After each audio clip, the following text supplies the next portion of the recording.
Okay. So we don't know who's going first. We solve not all of our problems, but a good amount of them with a little rock, paper, scissors. So that's how we're gonna start it, and we'll see. And we agreed to not rig this. Like, Yeah. we do not know. Radical honesty is real. Yeah. It's pretty typical. I win. So 99% of the time, so I knew I was going first. I'm Essie. I'm gonna try not to start off with the emotions because I tend to be emotional. But I don't really want to tell you a lot about me because I'll get there in my story. But if y'all are uncomfortable, I'm a little uncomfortable too. But I'm so grateful for y'all to show up and share this space and be so gracious of my story.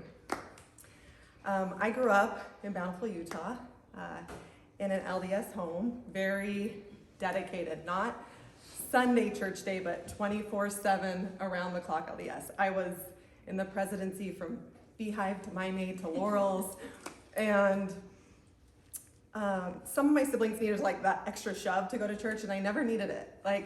I just loved it. I loved the community, and I loved the structure, and it wasn't challenging or difficult for me to go. And let's see, I just want to be clear in all my words. She said no note cards, so it's all up here.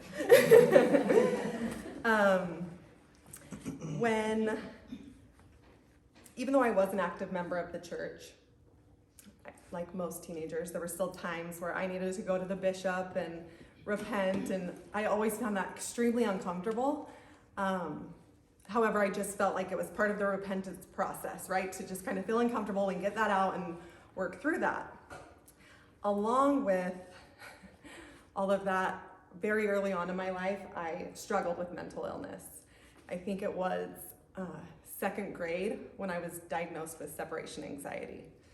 And then 7th grade, they added clinical depression to my diagnosis. And the reason I tie all of that in is because in combination with the mental health struggle and the expectations of my faith, coming out was extremely challenging, as you can imagine.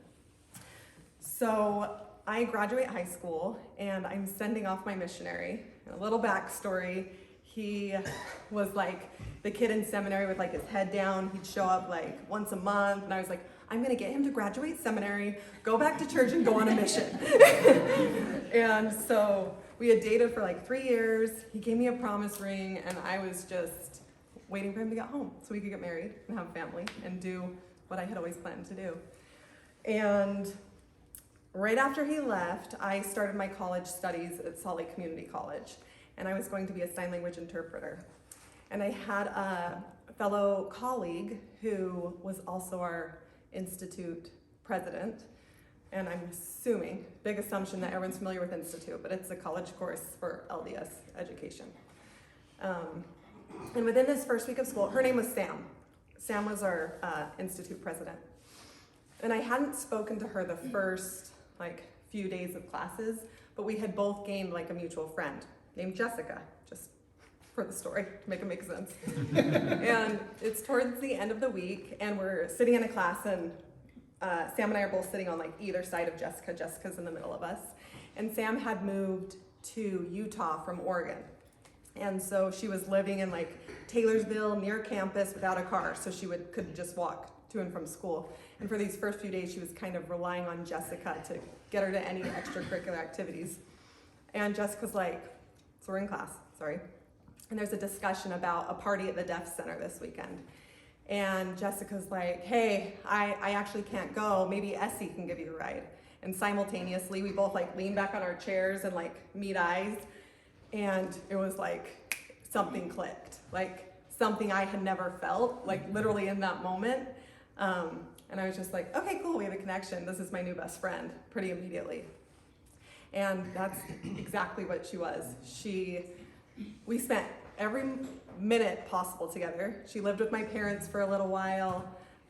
Even within our cohort, it was you'd see one of us and they'd be Essie, where's Sam? Sam, where's Essie? It was just you didn't see one of us without the other.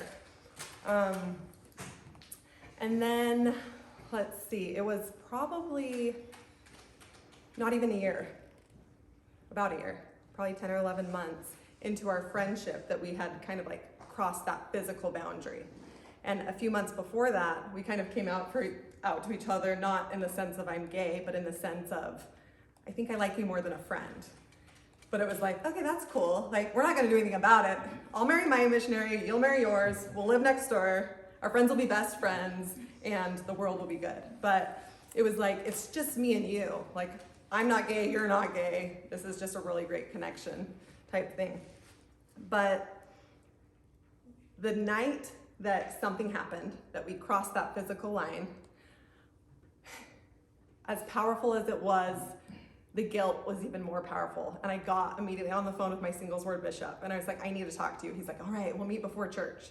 So I set up a meeting, and the next morning right before church, I'm sitting in his office, and again, uncomfortable, but more terrified than like I'd ever been with any bishop's confession or anything. I was sick, but I was telling myself and just like constantly praying, kind of like I was before sitting here in front of you, telling myself like, he knows what to say. He's going to help me through this.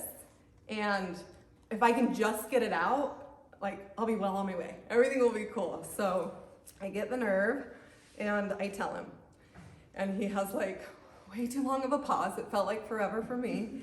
And he takes like a deep breath and he's like, okay, well, you're my first.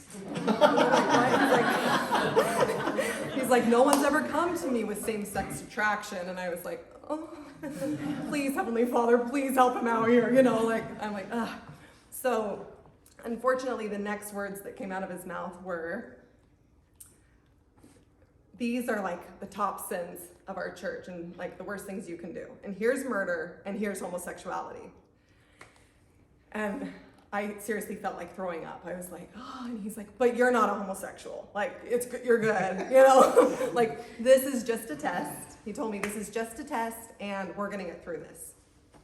So he gave me a blessing. He told me to pray and fast. He gave me a book and he said, let's meet again in a couple weeks.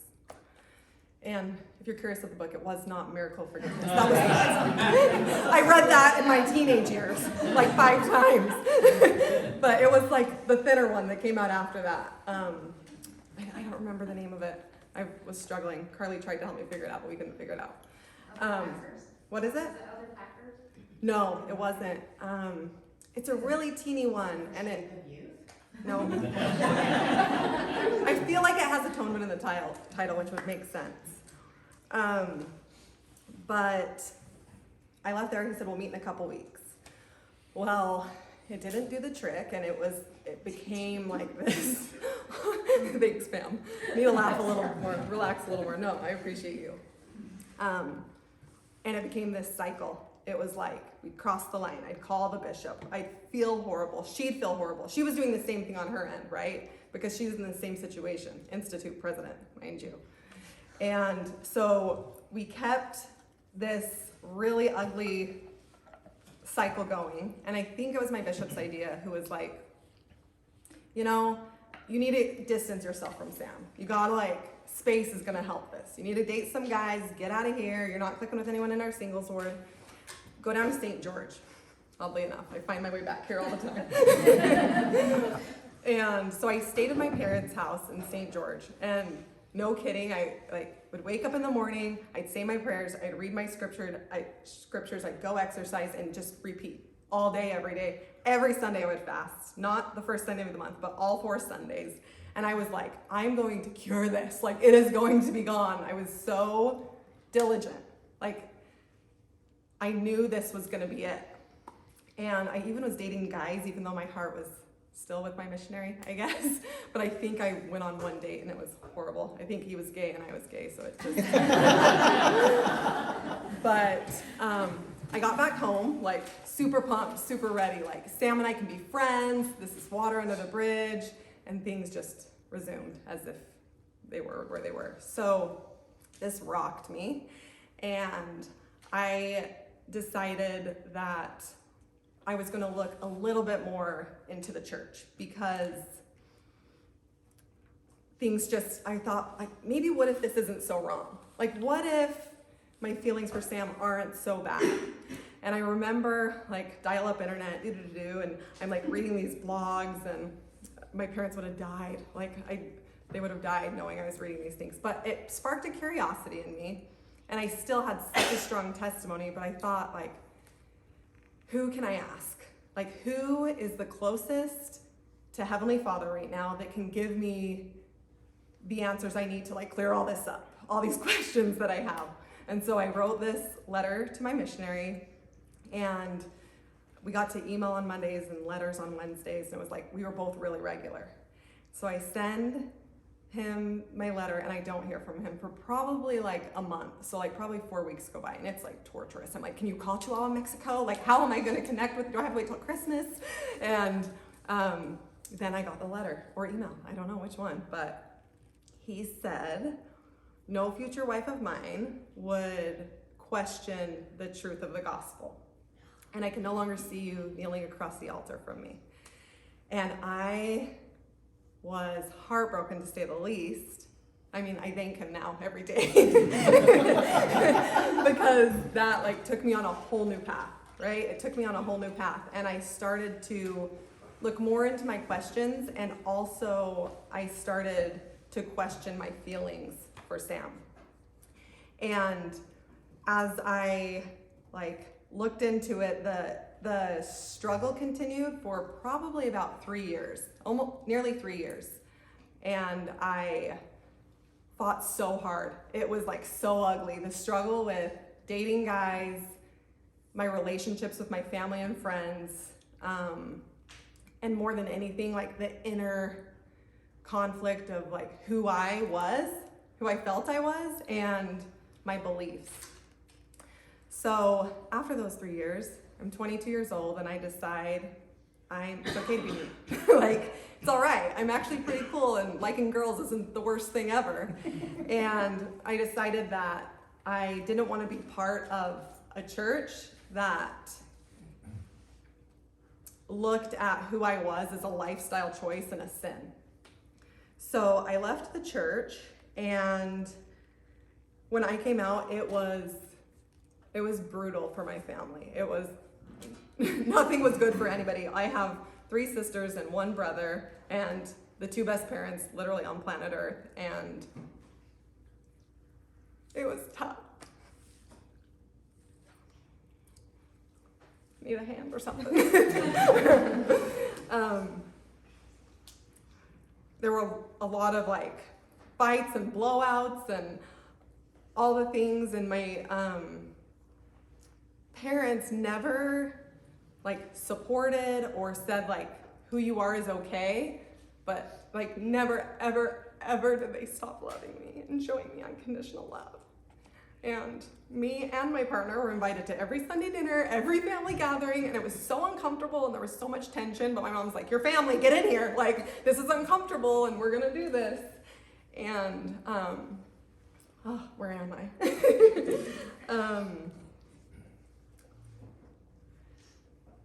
Okay, I don't want to leave anything out that I wanted to share, so just give me a minute. But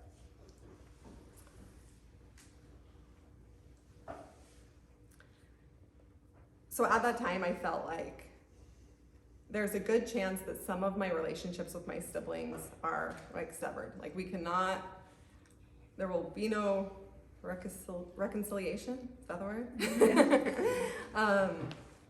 Especially with some of my in-laws. And fast forward to now, 15 years later, and I have like a close relationship with every single one of my siblings, and the majority of my in-laws, with one exception. And my parents and I have never been closer.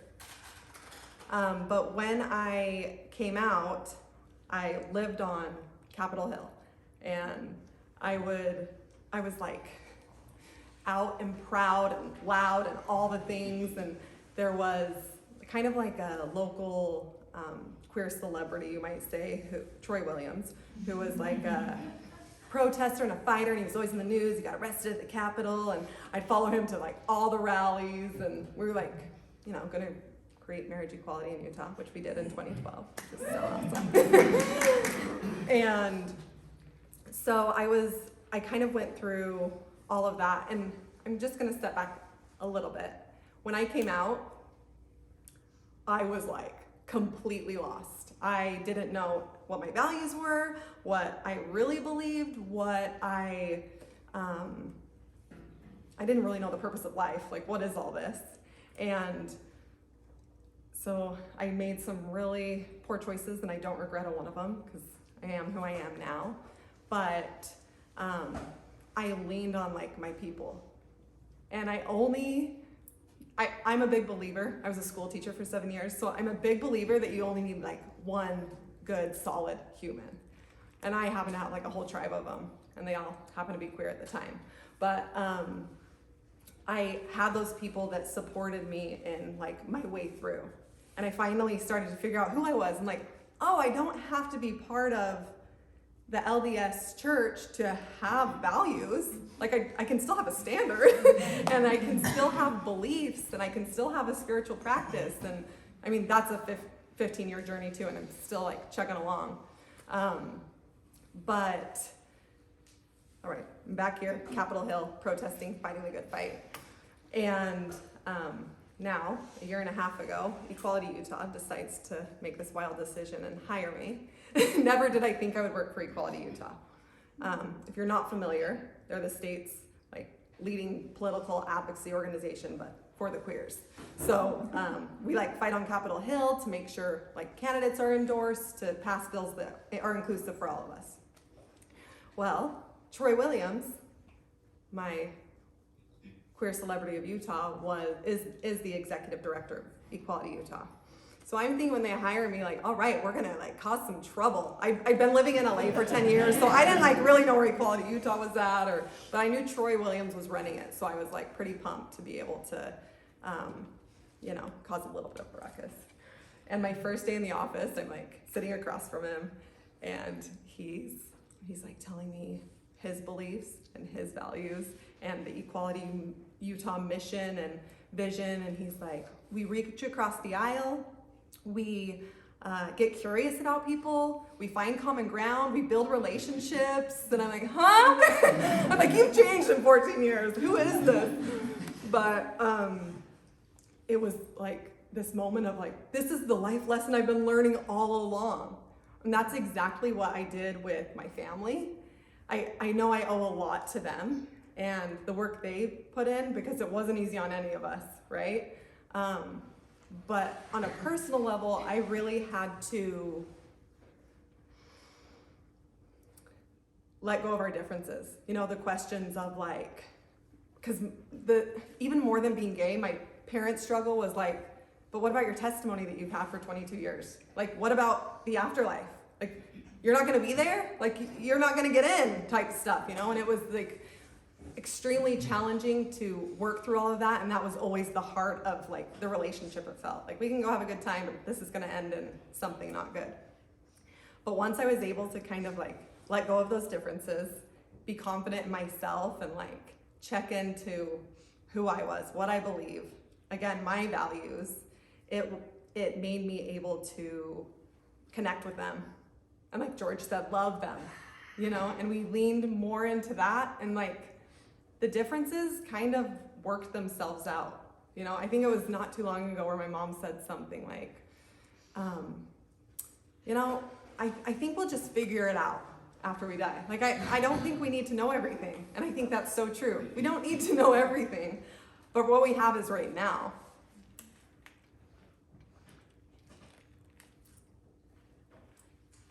And life is too freaking short, anyway, quite frankly, but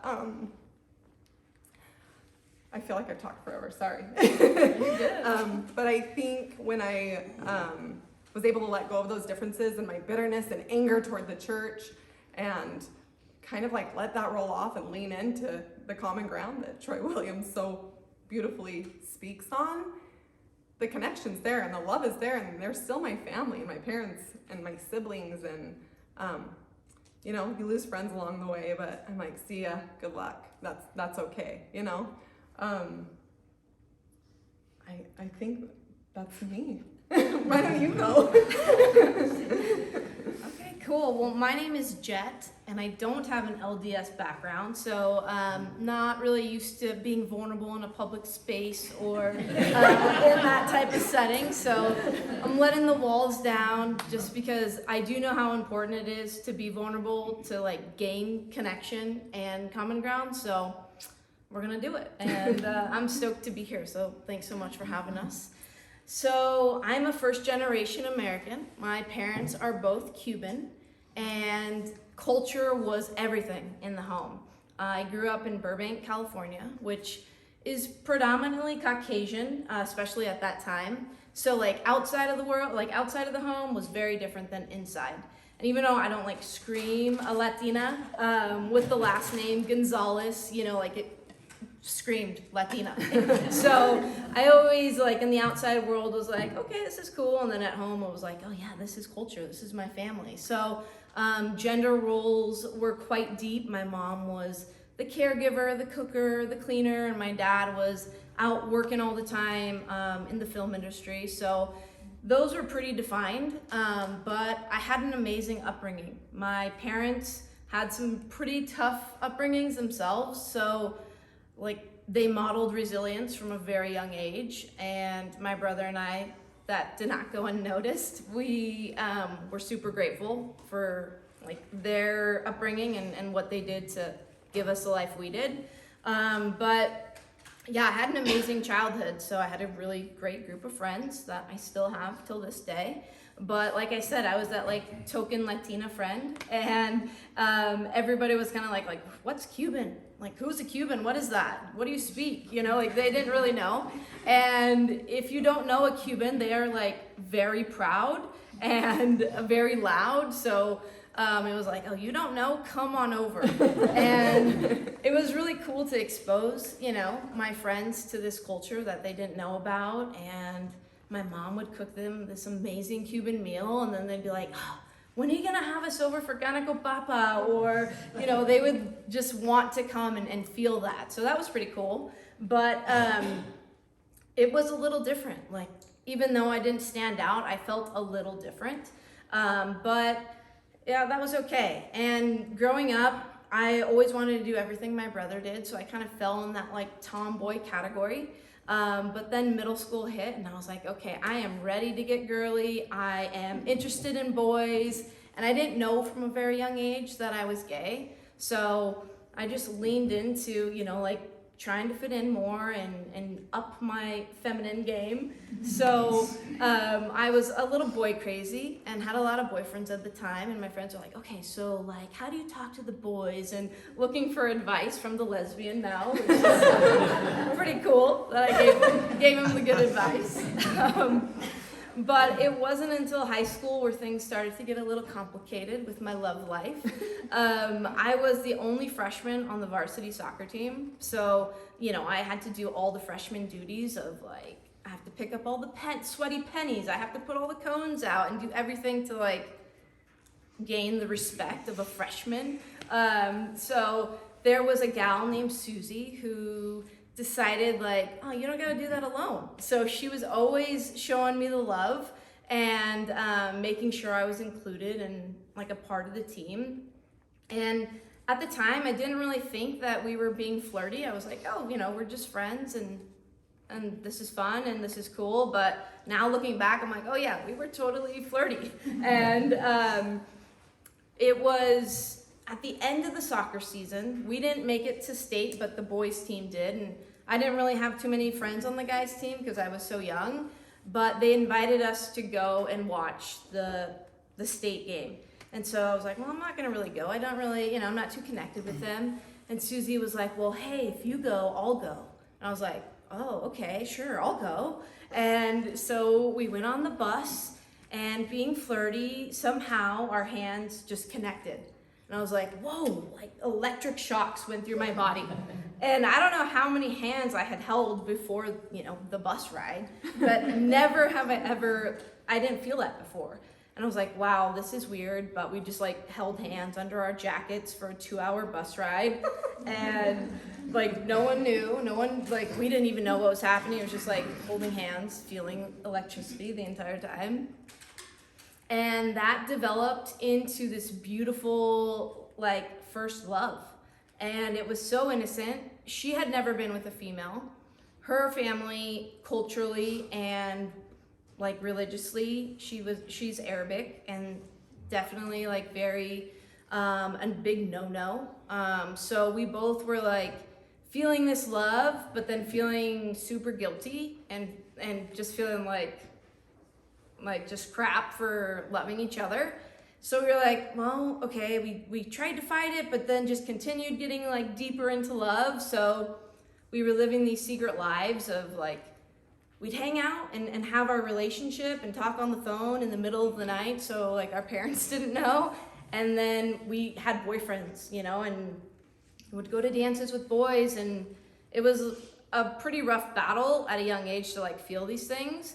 And then she graduated and we tried to like still be in a relationship, but I was still in high school and it just didn't work out. So I was like, okay, my heart's broken, can't really tell anyone, just keep living life. And I was like, that's gotta be the one experience. Like, I can never do that again.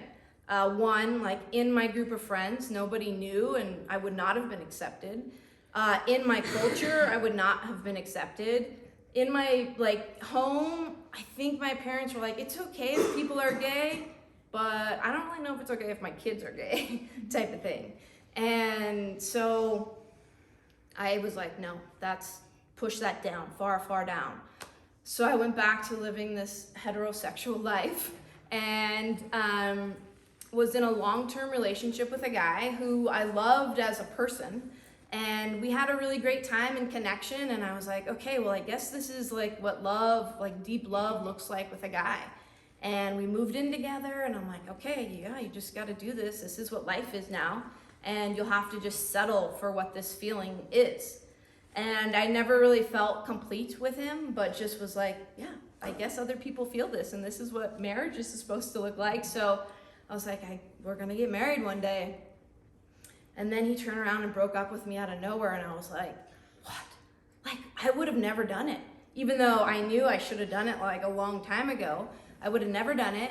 And thank goodness he did, because it probably would have been quite a messy life, you know, later on.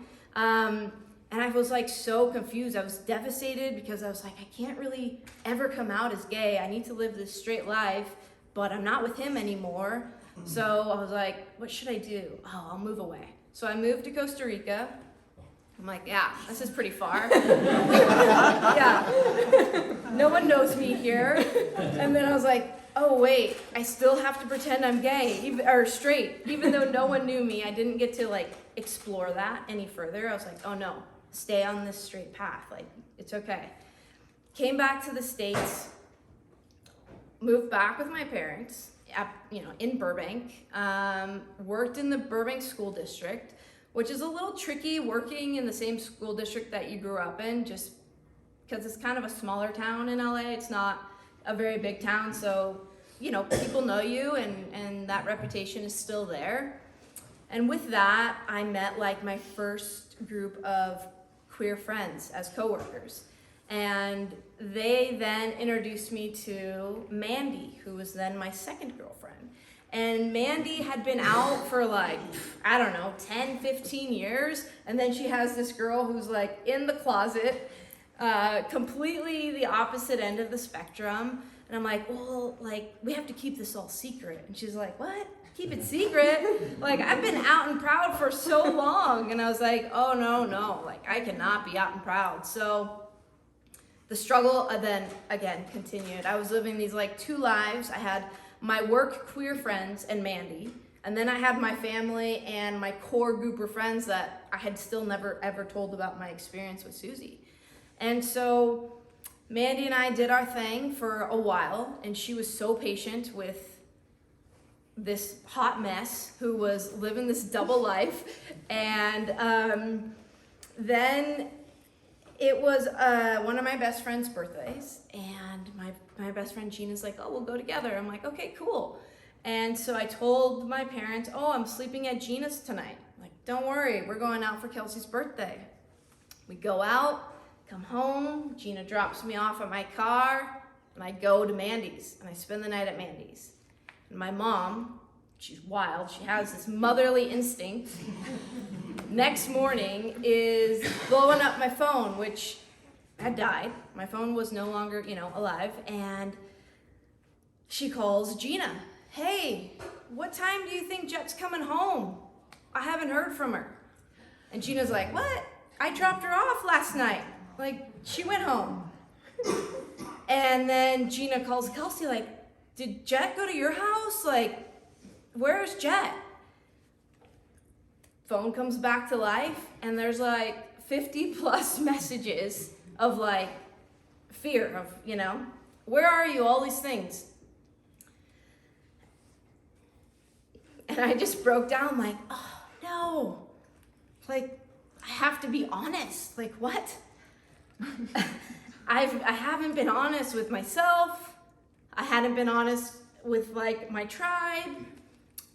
So I drove home and I get there and I'm like, hey mom and dad, I've been lying to you for a very long time.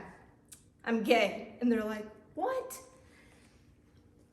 My mom was completely crushed. This vision that she had for her daughter was gone. And I felt so guilty that I just like ripped that away from her. But I was being honest. It's like, wow, this is what honesty looks like. And it was a wild journey. I was living with my parents at the time, and again, like culturally, not really accepted. And they had their journey of like, oh, well, you're still our daughter. We love you. And it was kind of like you push things down. You don't really talk about them. You just feel these awkward vibes all the time. And awesome, thank you. Oh, we'll take another one. Take a moment. I'm usually prepared, but sorry. And that journey continued. Like, there was really great days where you're like, oh, we're getting somewhere. And then there was like talks that you're like, oh, whoa, we're like 1,000 steps back. And it just continued. But almost 8 years later, we're here now. And my parents, they have put in the work on their own journey. And of course, I had this expectation of what that would look like, which is pretty messed up that you have an expectation of someone else's process. And I had my process of like living, a more authentic life, but still pretty closeted because I wasn't like, okay, now I'm out and proud. I was still like very fearful of where I worked, what people would think, the rest of my friends. So I had to like then tell my other friends like, hey guys, I lied to you. I got caught in this lie and this is why, which was pretty hard. But yeah, they absolutely love Essie. And I think like one of the coolest things my parents have said to both of us is I've never seen my daughter so happy. And I seriously never thought I'd be able to be like this out and have a wife. And I think that's so cool that they've had their journey, and it's still a journey. It's not like super kosher now and all good, but we've lived with my parents twice. And they've accepted us. We say we're never gonna do it again, but we said that the first time. Never say never. Never say never. But even through the challenge, they have been willing to grow, and I think that's where the progress has been made. And like what's really cool about it is that we're both like them and me, we're still growing in this journey, and I think that's just cool. Like if you stop growing, then you become stagnant, and I think that's where like troubles lie. So yeah, I'm stoked that we're still on the growing journey, and I'm excited to just see like where it goes from there.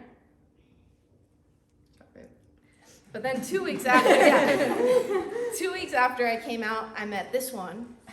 And you want to tell them what you said to me? Well, we met like we both worked in the same school district. Right. So we, as lesbians do, we met on a hike. And we're like sitting in the car trying to figure out payment. And I was like, hey, are you gay? And you were like, And I was like, kinda. Just because I was in the same school district, I was like, well, I can't tell her because then she might tell someone and then someone else will know. And I was not very out. So I was super fearful of like, especially parents being like, oh, well, now that you're gay, you're not really worthy of teaching my kids. So that was my answer back was kinda. it was awesome. But I was super gay. 100%. And then like, probably we'd been dating like a couple months, but like not official. And my insurance gave this opportunity for like 8-week, this sounds so wild, 8-week couples therapy course. And I was like, we can go to this course and like get these tools. And she's like, we're not even official. And I don't know how I got her to go to this, but we joined this 8-week course at Kaiser. And we'd go like every Tuesday for like, it was long. 8 weeks. But like the actual sessions. Yeah, they were hours. like 2-hour sessions. 2-hour sessions. Yeah. And to give you like an idea, we were by far the youngest. I mean, this was 8 years ago. And everyone in there it was like their last chance. Like they left these 8 weeks and it was either divorce or this cured them. And we're in there all like, we're gonna learn and Kind of had some hard eyes going still, you know. And yeah, like total honeymoon phase. And I wish I could tell every new couple to do this because they covered the Gottman theory, like all of Gottman, you know Gottman. And I feel like that literally laid the foundation for our relationship. Like, you're supposed to like in the middle of the fight, like pick up the paper and like talk through it. And we did, like we put in the work and it was really awesome. Yeah. Yeah. And we were able to see like how each other worked and fought, and that's very different, right? We all kind of show emotion differently. So learning those tools at such like an early stage was really cool. But then we took our relationship to the next level and we're like, Not even a year later. not even a year later. This was like within probably the first 10 months of dating. We're like, let's U-Haul it and move across the world to Thailand and live there. You know, when things get scary, you leave. You leave. Yeah, there's a trend there, for me at least. And so we were like, yeah, let's just sell everything and just go move to Thailand and teach English. And so we did. And we moved to the hottest province in the country, and it was like a very small town within that province with zero tourism. So we were phalangs, that's what they call foreigners, that stood out like sore thumbs. Since she was a special ed teacher for 7 years, she's like, well, if we're getting bikes, we're getting helmets. And I'm like, what? TBIs are Like, real. You should all wear helmets. we have to wear a helmet in this heat? So we look like, sister missionaries. That You know, modest clothing, helmets. Every day, just point like phalangs are driving by, and we're like, yep. The only ones in town with helmets. And Yeah. Americans. Few others. And helmets, yeah. So we got to like become even closer real quick. We lived in a hotel, so our living space was quite small. We had to be in before dark because our town had like a rabid dog problem, which would attack you, and we had too many close calls, so we had a curfew of like, okay, sun's starting to go down, we need to be inside. And so when you're in those close quarters, you know, it's tough, especially when you're in like a newer relationship. So we really had to look like ourselves in the mirror and be like, wow, like this is either gonna work or not work. And that's where we both, like, I don't know how it came about, but we promised ourselves and each other, like, we're gonna do this with radical honesty. So no matter how hard this is, which we went through some pretty tough times, and then only having each other as support is kind of hard. But we promised like we're doing it radically honest. So we did. And also at school, we didn't want to like come in and be those Americans or come in and be like, oh yeah, we're a couple. So we were very professional, and we didn't tell anybody we were a couple. Like no one would know. No one knew. It's like we're just Like, friends. Small town, didn't hold hands at the market, like didn't show affection that we were a couple. And then we were actually, it was towards the end of the semester, and our Thai friends were like, hey, you guys want to go camping? We're like, oh yeah, we want to go camping. So we go on this awesome camping trip with our Thai friends, and we're like, well, we're gonna sleep in the same tent, so we should probably tell them that like we're in a relationship. So we had this whole spiel plan, and we're around the fire, and we're like, hey, we want to tell you guys something. We are girlfriends. And they just like start cracking up. They're like, oh, we knew the whole time. And then they're like, and the whole school knows. And we're like, oh, wow. And then in Thai culture, it's like very safe face. So it's like, hey, Tiffany, how are you? Oh, I love your shirt. And you're like, did you see Tiffany's shirt? Like very, so they talk like behind, they call it the land of smiles, but really it's only to your face. Just and so everybody was talking about us, and we think we're like these straight friends, and everyone knew all along. Yeah, so we were the ones who were fooled, which, yeah, was funny in the end. But during our time in Thailand, we got really deep into mindfulness, and we studied Vipassana meditation with some monks, and we were like, whoa, this has been around for how long? And we're just learning about it. Like, we're identifying our feelings, and we are using the breath to calm ourselves down. And we got really deep into this spiritual practice that we like built in our little hotel room, and got into like the moon and setting intentions and using this mindful practice to really grow as like individually, but also to grow our relationship. And I think that's probably one of the best takeaways from Thailand, for sure, at least for me, was the mindfulness practice. Like so much so that we decided to come home and start a business out of it.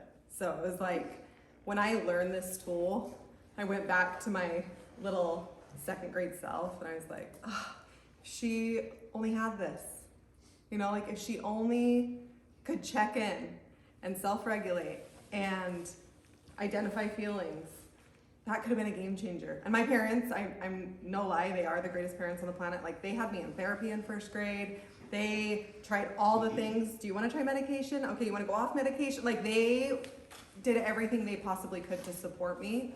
And this is like what was missing. Like, this is what we didn't have.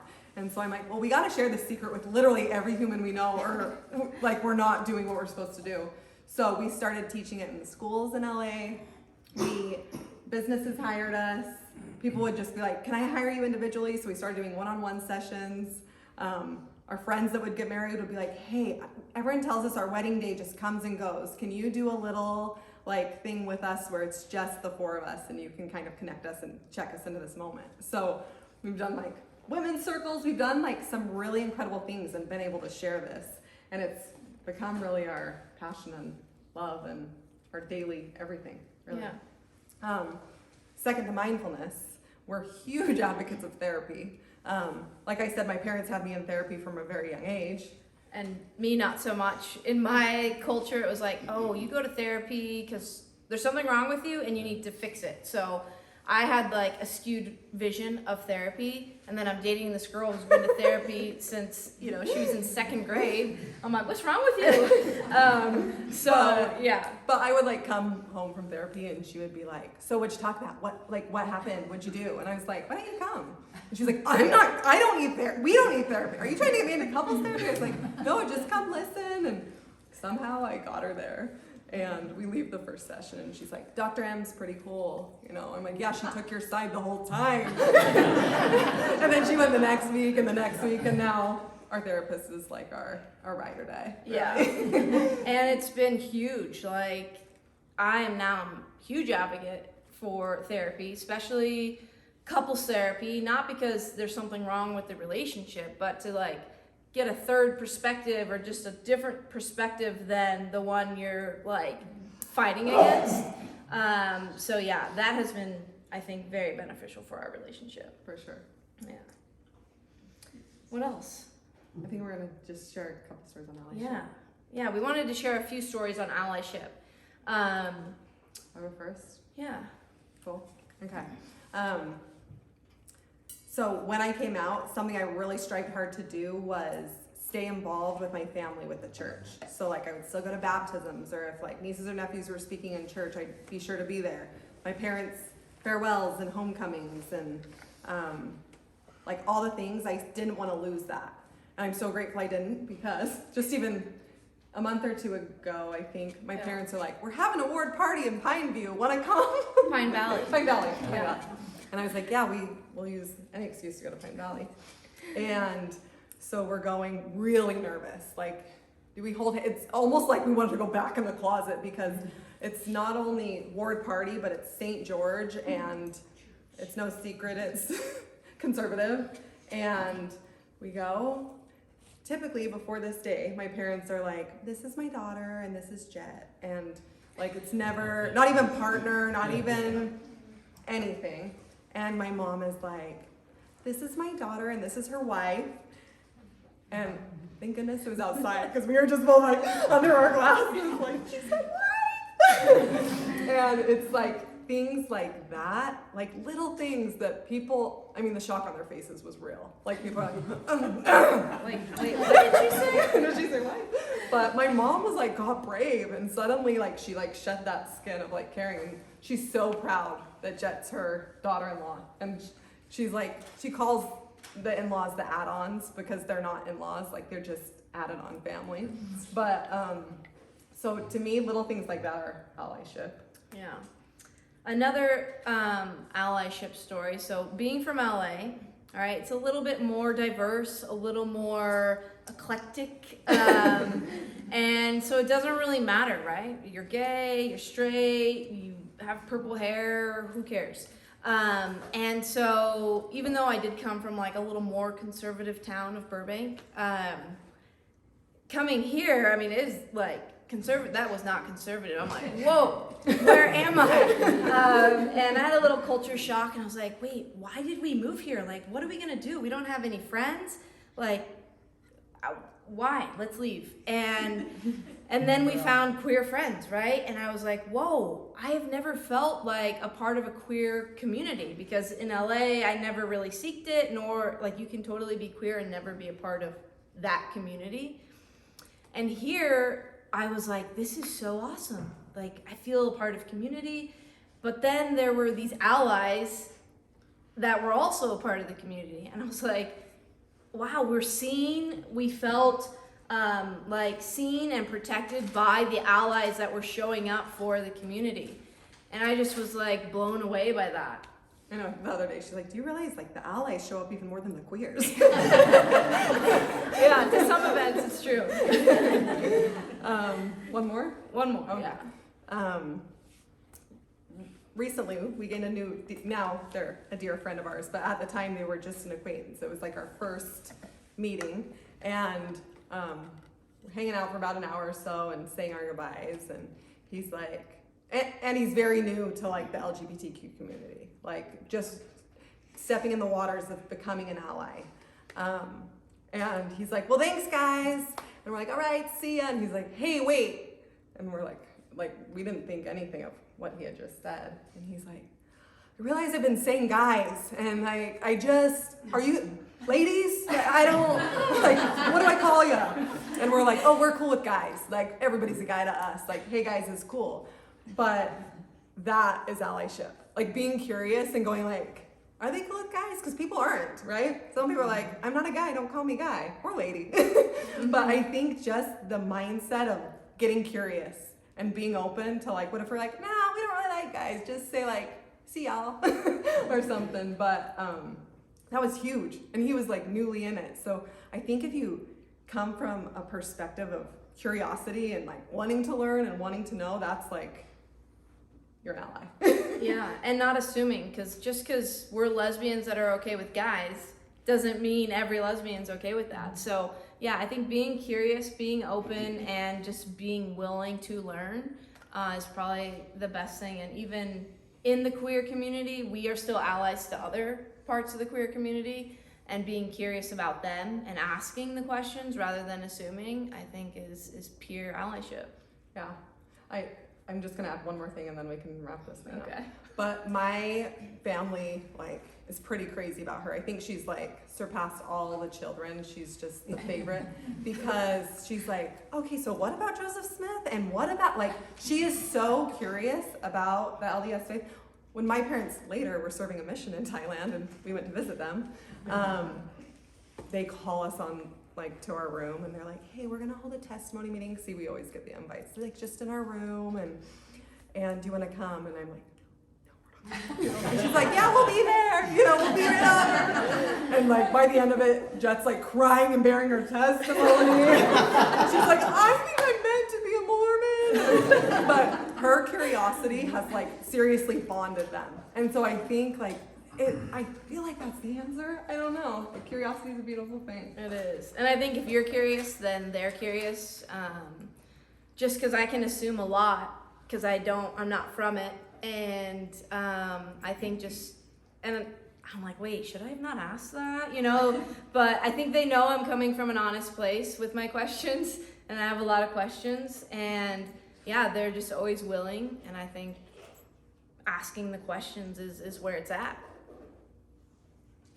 I don't know what time's like, but I will take questions. I can't tell you we'll have the answer you Does want. anybody But, have any questions for them? And thank you, that was beautiful. thanks for holding this space.